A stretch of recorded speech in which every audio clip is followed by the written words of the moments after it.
하나님 말씀 마태복음 5장 4절 말씀입니다.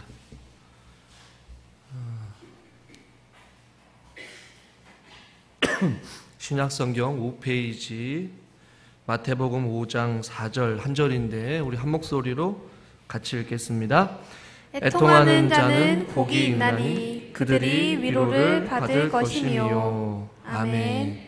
주일 오전 예배에 나오신 여러분들 주님의 이름으로 환영하고 축복합니다. 옆에 누가 인사합시다. 잘 오셨습니다. 환영합니다. 축복합니다. 무더운 날씨 우리 성도님도 어떻게 잘 지내셨습니까? 교회가 제일 시원하죠? 매일같이 교회에 오셔요. 우리의 삶이 우는 것보다 웃는 것을 훨씬 더 좋아하죠. 우리 사람들이 기대하는 것이 있다면 바로 우리의 삶에 우는 것보다 웃는 것을 더 좋아하는 것이죠. 아마 그 반대로 웃는 것보다 웃은 것을 더 좋아하는 사람이 있다면 그 사람은 심리적으로 조금 문제가 있는 사람일지도 모르겠습니다. 오늘날 현대의 많은 사람들은 즐거움을 찾으려고 많이 애씁니다. 그리고 심각한 거를 싫어합니다. 복잡한 거는 더더욱더 싫어합니다. 아멘을 안 하시는 거 보니까 우리 성도님들은 굉장히 지금 예배를 드리는 자세가 굉장히 심각해요. 목사님 무슨 말 하나? 슬픔을 기대하는 사람은 아마 아무도 없을 거예요. 아, 슬픔이여 내게로 오라. 고난이여 내게로 오라. 기대하는 사람은 아무도 없을 겁니다. 모든 사람들이 다 즐거웠으면 좋겠고 행복했으면 좋겠고 평안했으면 좋겠고 아멘을 하면 혼날 것 같고 아멘을 안 하자니 아무도 안 하니까 목사님이 좀 힘들어할 것 같고 저도 마찬가지고 저도 우리 성도님들이 늘 언제나 좀 평안했으면 좋겠고 기쁨으로 넘쳤으면 좋겠고 사랑으로 넘쳤으면 좋겠어요. 강단에서도 좀 제가 재밌는 아주 이야기들로 가득 넘쳤으면 좋겠고 무슨가 감동을 주는 어떠한 설교만 했으면 좋겠죠. 우리 성도님들을 격려하고 위로하고 축복 받으십시오. 은혜 받으십시오. 잘 될 겁니다. 할렐루야. 그런 설교만 제가 여태까지 하지는 않았죠. 많은 오늘날 그리스도인들이 이 죄에 대한 지적, 심판, 하나님의 진노 이런 것에 대해서 듣는 것을 원하려 하지는 않는 것 같습니다. 이왕이면 예배드려 왔는데 좀 위로받았으면 좋겠고 은혜 받았으면 좋겠는데 왜 목사님은 날마다 하나님의 심판을 이야기하고 헌신을 강요하고 회개를 강요할까? 그래서 이제는 뒤로 하고 자기가 원하는 설교 제목, 자극적인 설교 제목과 자기가 위로할 만한 자기가 필요한 것만 골라 듣는 그런 어떠한 믿음 생활을 하는 성도들도 종종 있음을 보게 됩니다. 여러분들 앞에 인생을 논하기는 좀 그렇지만 어떤 책에서 우리의 인생은 눈물이 있는 인생이다 이렇게 표현을 하더라고요. 그래서 울면서 와서 울면서 가는 것이 인생이다 이렇게 이야기를 하시더라고요. 울면서 와서 태어날 때부터 우리가 환하게 웃으면서 태어난 아이는 저는 본 적이 없어요. 응애 하면서 울면서 태어나고 죽기 전에 울면서 가는 것이 인생이다 이렇게 표현하는 것이죠. 저와 여러분의 어떠한 삶 속에도 인생의 기쁨도 있어요. 행복도 있고 또 즐거움도 있습니다. 그러나 그것뿐이겠습니까? 반대로 슬픔도 있고 고통도 있고 아픔도 있는 것이죠. 오늘 성경에서 애통하는 자는 복이 있다 이렇게 표현하고 있죠. 그러나 우리가 개역 성경이 이렇게 표현되어 있지만 영어 성경이나 우리말 성경, 쉬운 성경, 현대인 번역 성경, 표준 새번역 성경, 다양한 우리말 성경에는 이 애통하는 자가 좀 듣기 거북했나 봐요. 그래서 대부분의 번역본은 슬퍼하는 사람은 이렇게 표현하고 있거든요. 자막을 좀 빨리 넘겼지만 이 애통하다라는 단어가 슬퍼하다, 근심하다라는 표현이 좀 담겨져 있어요.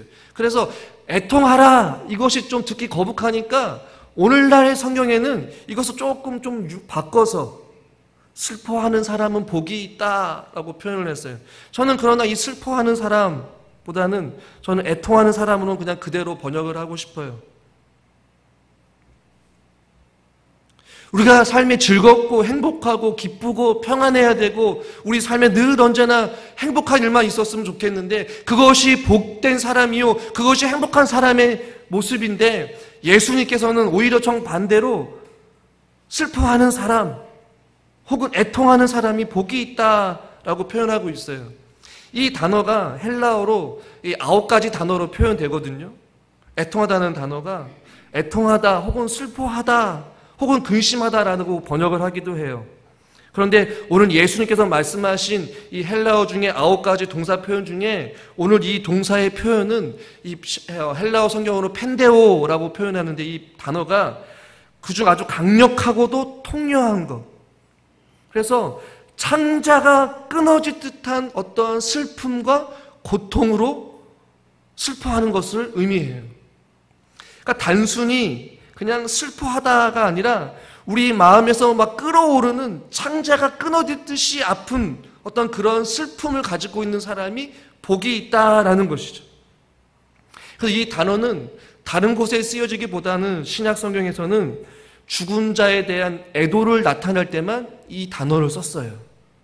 그러니까 사랑하는 사람이 죽거나 혹은 세상을 떠났을 때에 그를 향한 견딜 수 없는 고통과 아픔, 그 헤어짐의 슬픔으로 인하여서 창자가 끊어진 듯한 어떠한 고통을 가지고 있는 것이 바로 오늘 예수님이 말한 슬픔 혹은 애통하는 사람이라는 것이에요. 그런데 이 애통하다는 것이 어떠한 사건이나 어떤 헤어짐과 어떤 죽음, 단발적인 사건을 가지고 애통하는 것, 슬퍼하는 것을 이야기하는 것이 아니에요. 왜냐하면 시제가 이 애통하는 사람 혹은 슬퍼하는 사람 이것이 현재형으로 되어 있어요. 그러니까 즉 그 말은 애통하는 것, 슬퍼하는 것이 삶 속에 계속해서 반복적으로 일어나고 있는 행위를 의미하는 것이죠. 매 순간순간마다 애통하고 슬퍼하는 사람이 바로 복이 있는 사람이다라고 예수님께서 말씀하고 있는 것이죠. 이해가 안 되는 편이에요. 이왕이면 믿음 생활하면서 하나님 믿으면서 이 땅 가운데 우리가 정말로 마음의 평안을 누리고 근심보다는 슬픔보다는 고통보다는 내 마음의 평안함이 넘치고 하나님의 사랑으로 흘러 넘치고 감사로 넘치고 행복하고 즐거운 인생을 살았으면 좋겠는데 예수님께서는 애통하면서 슬피 울면서 주님 앞에 나아가는 그 자가 복이 있다라는 말씀이죠. 슬픔에는 혹은 눈물에는 다양한 원인이 있기 마련입니다. 그냥 가만히 있으면서 아무 이유 없이 슬퍼하는 사람은 이 세상에 아무도 없을 거예요. 신세를 한탄한다든지 상황 때문에 어떤 육체적인 고통 때문에 경제적인 어려움 때문에 관계의 문제 때문에 어떠한 가정의 크고 작은 일들 때문에 여러 가지 원인이 있기 때문에 슬퍼하는 것이죠. 사연이 없는 사람은 없다라는 것이에요. 여러분들에게 무슨 사연이 있는지 모릅니다. 다 사연이 있기 때문에, 상황이 있기 때문에, 사건이 있기 때문에 아픔과 슬픔의 이유가 여러 가지가 있는 것이에요. 이 사실을 가지고 지금은 돌아가셨지만 신대원의 정우택 교수님이 계셨습니다. 그 교수님이 이런 이야기를 해요. 예수님이 이 당시에 슬퍼하는 사람들 혹은 애통하는 사람들은 복된 사람이라고 하셨을 때 이 슬픔의 특정한 원인을 염두에 두고 말씀하셨을까? 무엇 때문에 슬픔에 대한지 그 슬픔의 원인, 그것을 예수님께서 이야기하셨냐라고 질문을 해요. 그런데 오늘 성경에 보면 그 어느 곳에서도 예수님께서 무슨 이유 때문에 슬퍼해라 라고 그 슬픔의 원인을 이야기하지 않았다라는 것이죠. 예수님의 슬픔, 눈물의 원인에 대해 아무 말씀도 하지 않으셨어요. 그래서 그 교수님께서는 슬퍼하는 원인을 굳이 짜들 필요가 없다라는 것이죠. 왜냐하면 이 감정이라는 것이 복합적이기 때문에 말로 설명하지 않고 우리 마음 가운데 애통하거나 슬퍼할 때가 있다라는 것이죠. 그러나 기독교 역사상 이 애통하는 것, 슬퍼하는 것에 대한 그 원인이 무엇인지를 많은 학자들이 역사적으로, 신학적으로 연구를 했어요. 그리고 어느 정도 저도 구분되어진다라고 생각합니다. 여러분, 예수님께서 여기서 말하는 애통하는 사람 혹은 이 슬퍼하는 사람이 눈물을 흘리는 것, 이것이 어떤 의미일까요? 단순히 여러분들이 예를 들면 드라마를 보는데 그 드라마의 그 주인공이 내 마음에 공감이 돼서 나도 모르게 감동이 돼서 눈물을 흘리는 것, 안타까워하는 것, 이런 사람이 복이 있다라고 예수님께서 말씀하시는 걸까요? 그것은 아닐 거예요. 이런 종류의 슬픔, 어떠한 단순히 내 감정에 치우쳐서 어떠한 좋은 영상을 보거나 드라마를 보거나 어떤 일이 있었을 때에 나도 모르는 어떤 흐르는 눈물과 슬픔, 이러한 것을 예수님께서 의미하는 것은 결단코 아닐 거란 말입니다. 단순히 실패와 낙심, 좌절 때문에 슬퍼하는 그러한 슬픔을 의미하는 것도 아닐 거예요. 약간 좀 영적인 표현으로는 이 영적인 애통함, 슬픔을 의미하겠죠. 이 애통한다는 것은 심령이 가난한 자만이 할 수 있는 것이에요. 한번 따라하겠습니다. 심령이 가난한 사람만이 애통할 수 있습니다. 여러분, 드라마를 보면서 심령이 가난해지십니까? 아니잖아요. 심령이 가난한 사람만이 애통할 수가 있어요. 저는 오늘 시간 관계상 이 애통하는 원인, 그 이유를 저는 말씀을 몇 가지를 드리려고 해요. 애통하는 사람은 어떤 사람이냐? 첫 번째는 자신의 죄 때문에 애통하는 사람을 의미합니다. 개역개정 확장 번역본을 보면요, 이 가로로 쳐있는데 제가 같이 한번 읽어드리겠습니다. 가로를 잘 보셔요. 여러분 성경책에 없는 내용들입니다. 자신들의 죄에 대해 슬퍼하고 회개하는 사람들은 하나님의 은혜로 용서받고 새롭게 되고 복됩니다. 죄의 짐이 덜어질 때 그들이 위로를 받을 것이기 때문입니다. 이 구절을 여러분 잘 기억하십시오. 자신들의 죄에 대해서 슬퍼하는 사람은 하나님의 은혜로 용서를 받고 새롭게 되어서기 때문에 복이 있다라는 것이에요. 그리고 그 인생의 죄의 무거운 짐이 덜어졌을 때에 그것으로 받는 위로를 받게 될 것입니다. 그러니까 우리가 생각하는 복의 개념과는 전혀 다른 것이에요. 그러니까 여러분, 이 구절을 다시 한번 계속 띄워주시면 우리 4절에 나와 있는 애통하는 자는 복이 있나니 그 가운데에 무엇 때문에 애통해야 되느냐? 우리들의 죄로 인해서 애통하라는 것이에요. 그렇다면 그 애통으로 인하여서 하나님 앞에 그 죄사함의 은혜를 받았기 때문에 그 죄사함의 은혜로 그것이 복이라는 것을, 그것이 하나님의 사랑이라는 것을, 그것이 나를 향한 하나님의 놀라운 계획인 것을 깨닫기 때문에 그것이 복되다라는 것이에요. 죄사함의 은혜를 누리기 때문에. 그리고 그 죄사함의 은혜로 우리의 죄의 인생의 무거운 짐이 덜어질 때에 주님으로부터 받는 위로가 있을 것이다 라는 것이죠. 여러분 잘 보시면 세례 요한도 세상을 향하여서 외친 것, 그리고 우리 예수님께서도 공생에 처음으로 외쳤던 첫 마디가 무엇인지 여러분 아십니까? 회개하라, 천국이 가까웠느니. 회개였어요. 죄를 깨달으라는 것이죠. 죄로 인하여서 애통하라는 것이에요. 그것이 예수님의 첫 마디였습니다.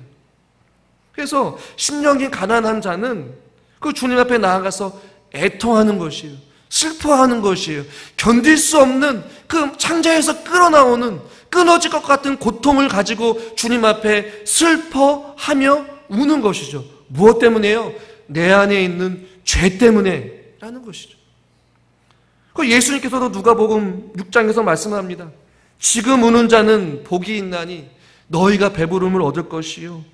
화 있을지나 너희 지금 배부른 자여 너희는 줄이리로다. 지금 너희 웃는 자여 너희가 애통하며 울지어다. 웃고 있는 자들, 나는 평안하다, 나는 안전하다, 나는 주님 없이도 살아갈 수 있다, 그렇게 웃고 떠드는 자들, 세상의 즐거움을 쫓아 살아가고 육체의 정욕을 따라 살아가는 너희들아, 지금 웃을 때가 아니라는 것이. 애통하며 주님 앞에 나아가라. 그렇다고 해서 일부러 울라라는 것은 아닙니다. 심령이 가난하기 때문에 주님 앞에 울 수밖에 없는 것이죠. 하나님 앞에 철저하게 회개하는 자들에게는 늘 언제나 이러한 애통함이 있었어요. 이런 슬픔이 있었어요. 견딜 수 없는 마음에서 흐르는 눈물이 있었다라는 것이죠. 다윗이 밧세바를 범하고 나서 시편 51편을 여러분 나중에 읽어보시면 하나님 앞에 얼마나 철저하게 회개하는지 몰라요. 주의 성신을 내게서 거두지 마시옵시고 나의 죄악을 주의 우슬초로 정결케 씻어주시옵소서. 물론 나는 하나님 앞에 내 죄를 압니다. 내 죄가 항상 내 앞에 있습니다. 주님, 내 모든 죄악을 지워주시옵소서. 다윗의 마음이었다는 것이죠. 여러분 잘 아시는 바울은 어떻습니까? 주님 앞에 섰을 때 죄인 중에 괴수가, 한번 따라하겠습니다. 나는 죄인 중에 괴수입니다. 이러한 고백을 하는 것이죠. 제가 좋아하는 목사님이 계시는데 이 박윤선 목사님이 계십니다. 그 책에 보니까 이런 내용이 있었어요. 인생의 말년에 그분이 쓴 책에서 그는 이렇게 이야기해요. 나는 83년 묵은 죄인입니다. 목회자가 하나님 앞에 섰을 때 자기를 고백하기를, 나는 38년 묵은 죄인이다.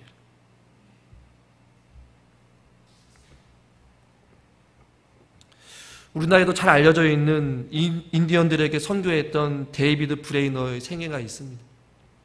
그의 일기책이 굉장히 두껍게 책으로 나왔거든요. 그 인디언들에게 선교를 하면서 그가 매일같이 생각날 때마다 일기를 썼던 내용들이 책으로 나왔어요. 그 책에 보니까 1740년 10월 18일 아침 경건 시간에 내 영혼은 완전히 녹아버렸으며 나의 엄청난 죄성과 비열함으로 인해 통렬하게 애통했다. 선교지에서 인디언들에게 그리스도의 복음을 전했던 그 위대한 삶을 살았던 이 데이비드 브레이너드도 어느 순간 말씀 앞에서 경건의 시간을 가지면서 말씀을 묵상하는 순간에 자기의 마음이 완전히 녹아져 내리는 듯한 그 두려움, 그 고통이 있었다라는 것이에요. 그 통렬하게 애통했다라는 것이죠.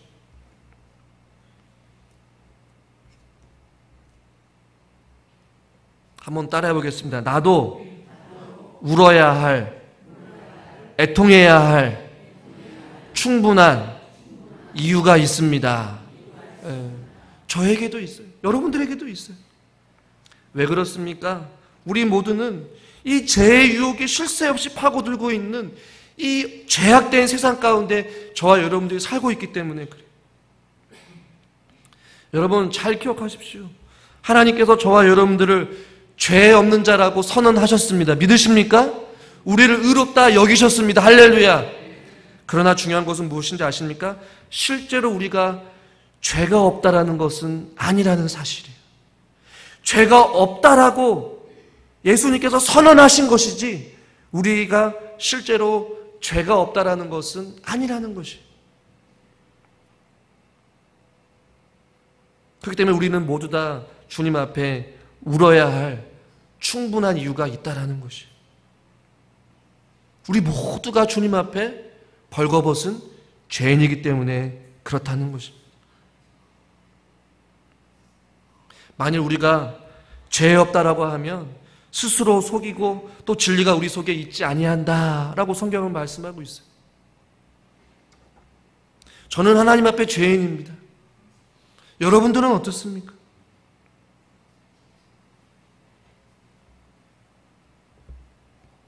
존 스토트 목사님은 우리 자신에 대하여서 아무리 슬퍼해도 지나치지가 않는다는 것이죠. 매일같이 죄에 대해서 슬퍼하라는 것이죠. 탄해하라는 것이죠. 탄식하라는 것이죠. 이 말씀을 준비하면서 강단에 서는 제 자신은 얼마나 당당할까요? 아닙니다. 자신 없어요. 늘 언제나 두렵고 떨림으로 이 자리에 섭니다. 긴장도 되고 주님 앞에 서는 것이, 생명의 말씀을 전하는 것이 결코 쉬운 일이 아니에요. 스스로에게 저에게도 질문을 던져봤습니다. 예수님 보시기에 나는 얼마나 거룩한 사람인가? 저와 여러분의 신앙의 삶이란 끊임없는 회개와 참회를 하는 것이에요. 할렐루야. 여러분, 우리가 구원의 확신이 없어서 애통하는 것이 아닙니다. 항상 기뻐하라는 말씀을 몰라서 애통하는 것이 아니라는 것이죠.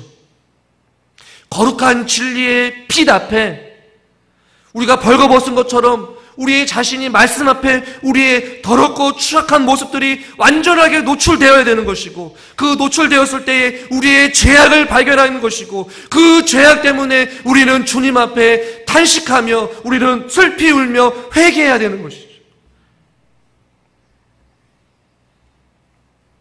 말씀 앞에 서는 것이죠. 마틴 루터가 95개의 항의문을 통하여서 종교 개혁을 일으켰을 때 마틴 루터는 이런 이야기를 해요.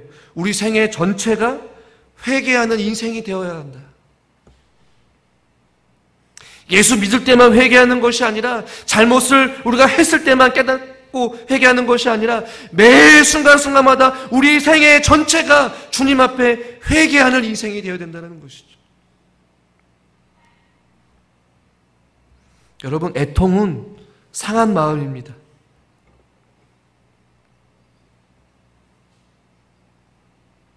여러분, 무엇 때문에 애통하고 계십니까? 여러분의 통장의 잔고가 줄어들 때마다 애통하시죠. 여러분의 삶이 마음대로 되지 않을 때 애통하시죠. 주님은 먼저 우리에게 애통하라고 합니다. 무엇 때문에요? 우리의 죄로 인하여서. 근데 저는 이 애통 가운데 저는 두 가지 애통이 좀 포함되어야 된다고 하는데, 첫 번째는 무엇이냐면, 우리 안에 없어야 할 것, 그것은 바로 죄가 있음으로 애통해야 되는 것이고, 또 반대로 마땅히 우리 안에 있어야 될 그 거룩함과 믿음, 거룩함, 의, 이것이 없음으로 인하여서 우리는 애통해야 되는 것이에요. 다시 설명을 하면, 우리 안에 죄로 가득 차 있으면 하나님이 우리와 함께 하실 수가 없습니다.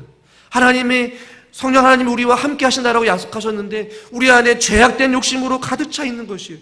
우리 안에 없어져야 될 것, 정겹게 씻어져야 될 것이 우리 안에 가득 차 있음으로 인하여서 우리는 슬퍼하고 애통해야 되는 것이고, 반대로 마땅히 있어야 될 것, 예수님의 마음, 하나님 아버지의 마음, 긍휼의 마음, 사랑의 마음, 그것이 있어야 되는데 그것이 없음으로 인하여서 우리는 애통해야 되는 것이에요. 주님, 우리 안에 이 죄악된 마음들을 주의 보혈로 정결케 씻어 주시옵소서. 그리고 마땅히 있어야 될 내 마음의 주인이시오 나와 영원토록 함께 하시는 성령 하나님으로 충만케 하여 주시옵소서. 내 안에 그것이 충만하지 않아요. 세상의 욕심으로, 세상의 즐거움으로 우리의 마음과 생각이 온통 세상 것들로 가득 차 있어요. 그러니 불같은 하나님의 외침이 있어도 깨달음이 없고 눈물이 없는 것이에요. 기도가 나오지 않는 것이죠. 내가 거룩하니 너희도 거룩하라고 말씀하셨어요. 우리의 삶 속에, 여러분의 삶 속에 거룩하고 신실한 모습이 있으십니까? 다윗이 하나님 앞에 나아갔을 때 이렇게 이야기를 해요. 시편 51편 17절 말씀을 같이 한번 읽어보겠습니다. 하나님이 구하시는 제사는 상한 심령이며 하나님이여 상하고 통회하는 마음을 주께서 멸시하지 아니하시리다. 아멘. 상하고 통회하는 마음 주님께서 멸시치 않으신다는 것이. 이 다윗이 주님 앞에 범죄했을 때 이렇게 기도하는 것이. 견딜 수가 없었던 것이.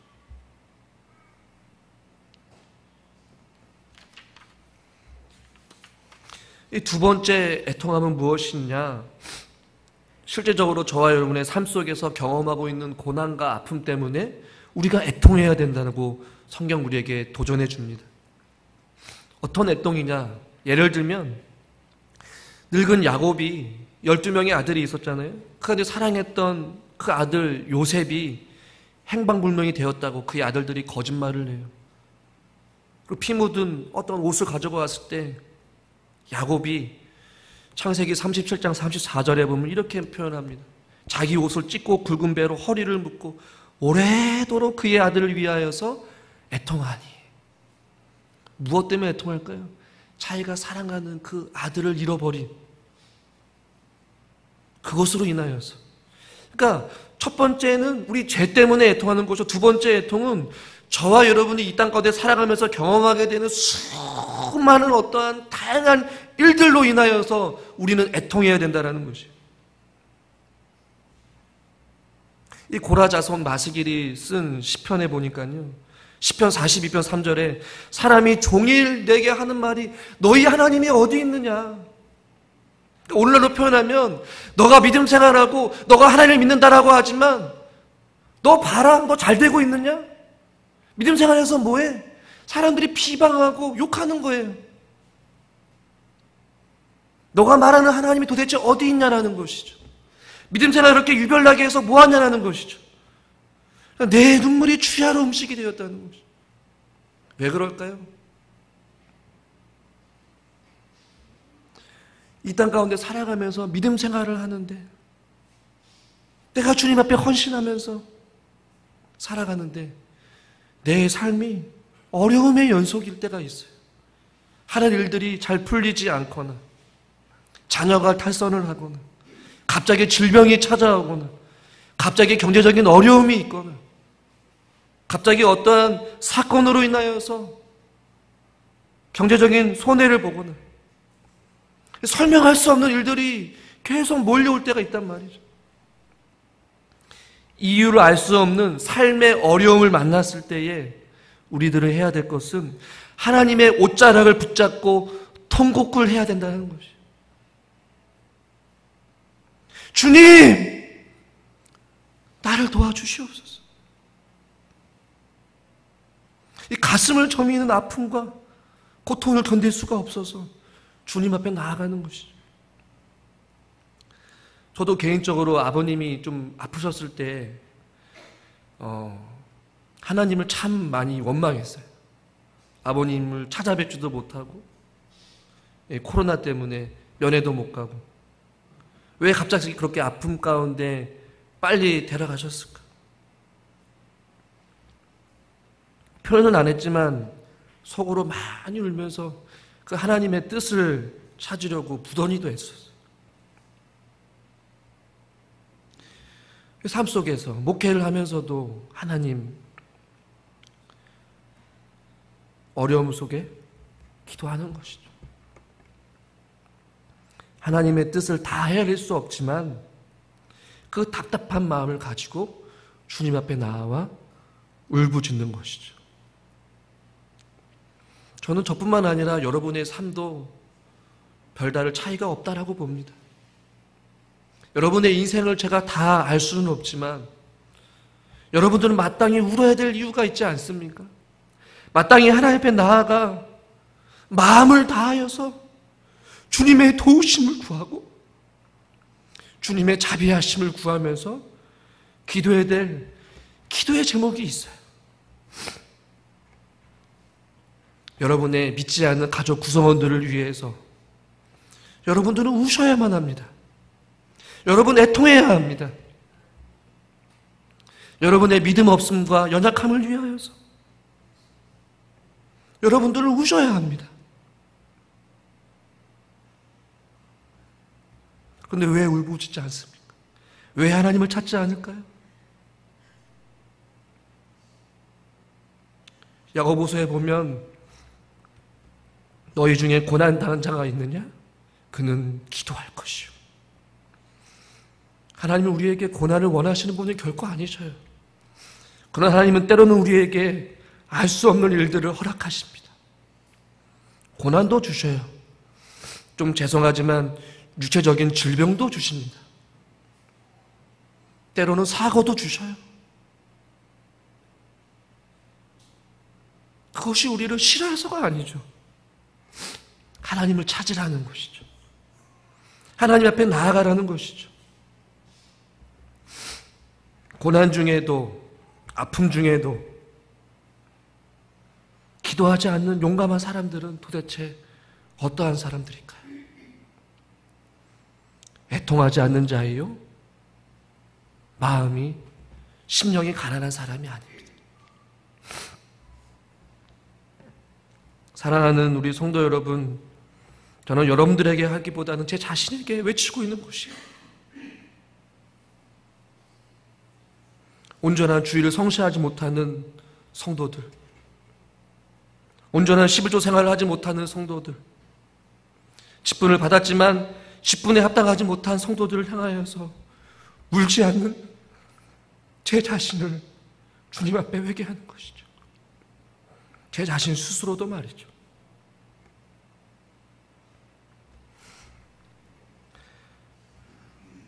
제 스스로에게도, 여러분들에게도 조심스럽게 질문을 던지고 싶습니다. 여러분, 하나님 앞에 눈물을 흘리며 애통하신 적이 언제이십니까? 주님은 우리에게 여전히 말씀하십니다. 너희 애통하는 자는 복이 있나니. 히스기야가 질병에 걸렸을 때 그는 하나님 앞에 기도했습니다. 그랬을 때 하나님이 뭐라고 말씀하신지 아십니까? 이사야 38장 5절에 내가 내 기도를 들었고 내 눈물을 보았노라. 히스기야에게 고난이 찾아오고 죽을 병이 걸렸을 때 그는 기도했어요. 여러분, 우리의 영혼이 병들었으면 우리는 기도해야 합니다.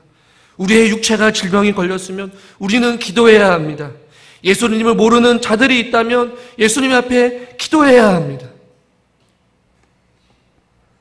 그럴 때 하나님께서 우리의 기도를 들으시고 우리의 눈물을 보십니다. 그 눈물이 거짓된 눈물인지 진실된 눈물인지 말이죠. 여러분, 기억하십시오. 하나님께서 그의 자녀들의 눈에서 눈물을 흘리시는 그날, 하나님께서는 반드시 그 눈물을 씻어 주실 날이 반드시 올 것입니다. 저는 그 복을 다음 주에 설명드리려고 해요. 그러나 울지 않는 자, 주님께 부르짖지 않는 자, 그 어떤 은혜도 기대하지 마십시오. 그리고 행여나 주님 앞에 밤낮 부르짖는 우리 성도님들, 그 울음을 고통으로 생각하지 마십시오.